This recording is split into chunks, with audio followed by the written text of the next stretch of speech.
Hello, welcome to Business on Joy News Prime. The Dutch ambassador to Ghana, Ron Stricker, says the Netherlands will now be focusing on empowering entrepreneurs to make them competitive for the European market. Speaking at a graduation program for about 30 entrepreneurs, the Dutch ambassador pledged his outfit's preparedness to ensure that Ghanaian products are highly patronized in Europe.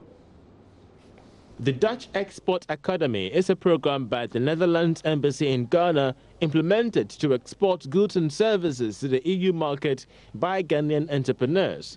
In all, 30 entrepreneurs were trained brand marketing and export promotion as well as business legal frameworks.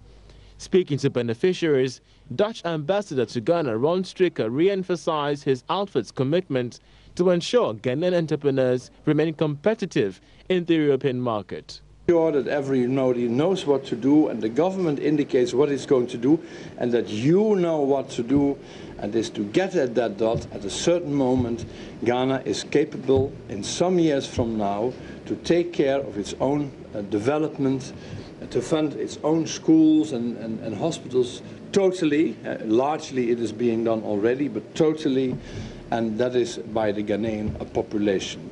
Acting Chief Director at the Ministry of Business Development, Joe Taki, says the ministry beyond this program will be engaging stakeholders to improve on the quality of entrepreneurs in the country. Export is key because once we begin to export, then of course it impacts the economic development positively and improving upon our balance of payment situations and all. So export is crucial.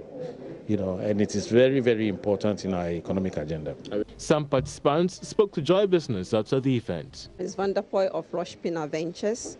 I've learned how to identify my market and get to know what they want and produce exactly to their specifications. Learned a lot about packaging, because even if you have a very good product and then your packaging is not done right, you might not have the right value that you are intending to create. So I've learned a lot about packaging. It gives me a broad knowledge about how to start the business, the pros and cons, what you have to put into place to be able to move so that you don't go back and forth.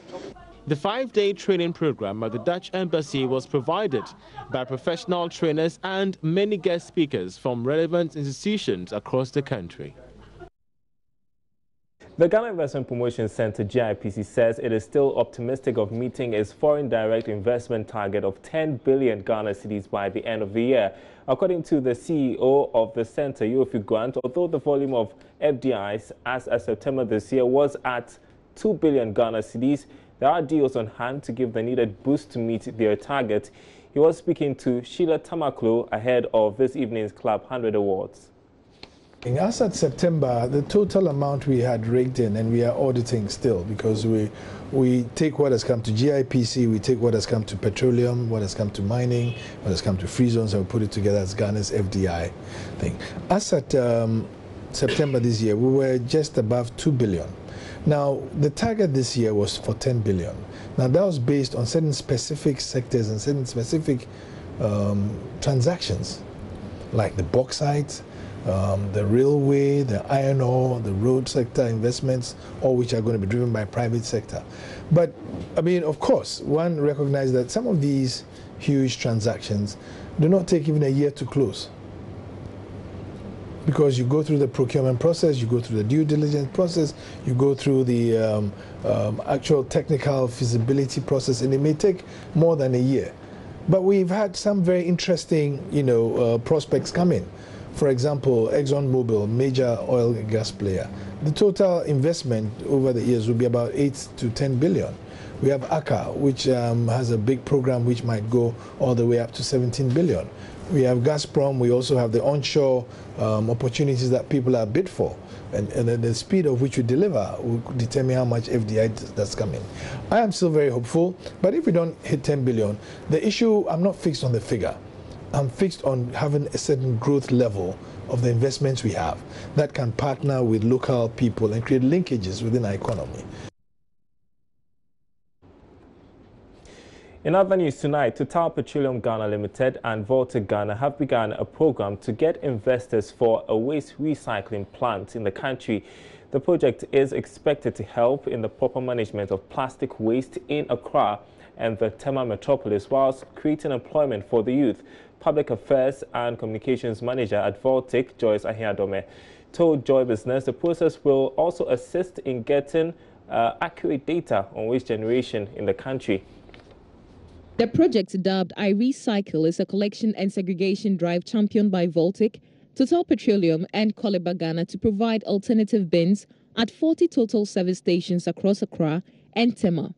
The project, which aims to drive investment into waste recycling sector, is expected to help Voltic collect its post-consumer waste for value addition.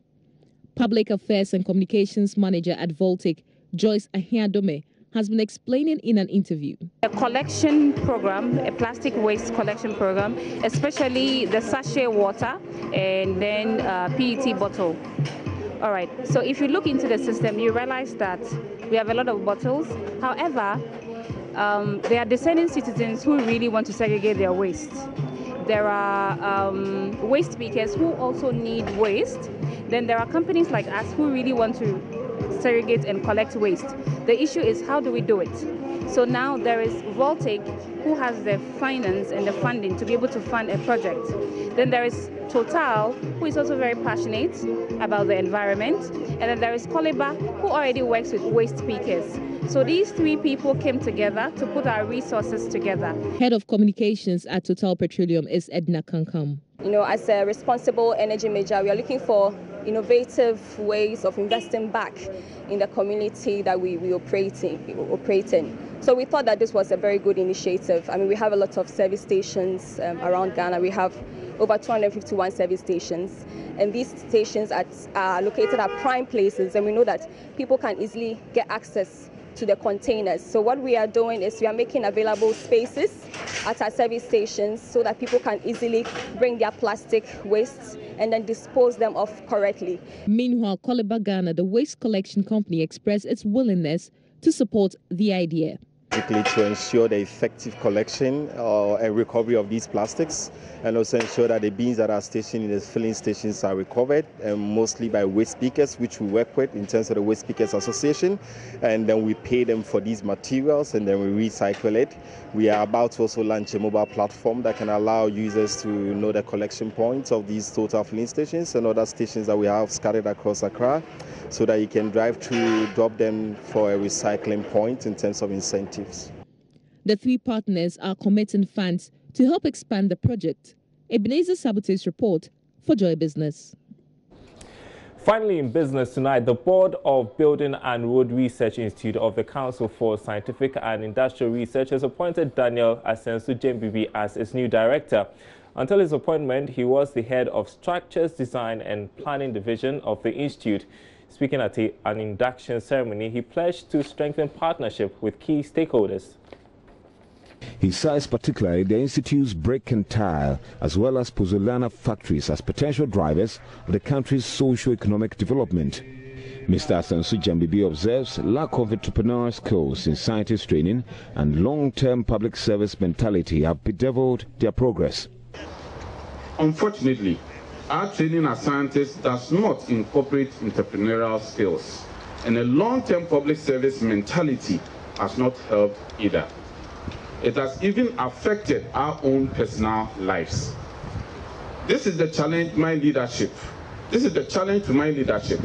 And this I pledge to confront to the best of my ability. Board Chairman Frank Kokulate urged government to involve BRRI in ongoing maintenance of Kumasi City roads because it supervises construction. Mr. Asensu Jembibi, a PhD candidate, holds a bachelor's degree in geometric engineering from the Kwame Nkrumah University of Science and Technology. He has been working at the Institute since 1998, first as assistant research scientist and later research scientist after a second degree in the same field. He had a brief stint with German construction firm Lemex Bull, which undertook rehabilitation of Kumasi City roads in the 1980s. Mr. Asensu Jembibi worked diligently in the field of research and consultancy to bring BRRI to limelight, especially in survey and mapping. He served on several boards and committees with over 40 peer-reviewed scientific publications to his credit.